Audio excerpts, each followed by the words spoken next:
Nagkalain-laing serbisyo para kay lolo o lula, gipasiugdahan sa PGB.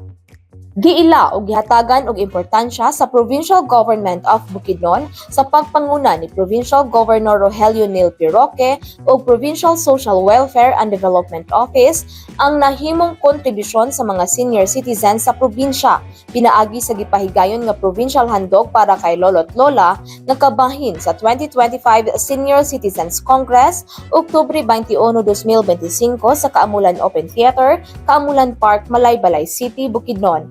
Usa kini kapaalala nga wala kamo gikalimtan nga sa mga tag-adlaw kami nagpanikamot nga inyong mabati ang among pasalamat ug suporta.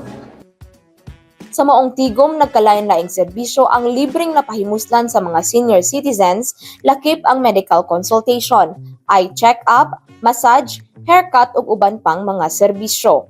Samtang nahimong sadya ang maong selebrasyon tungod sa mga talento nga gipasundayag sa mga senior citizens sama sa folk dance o choral contest.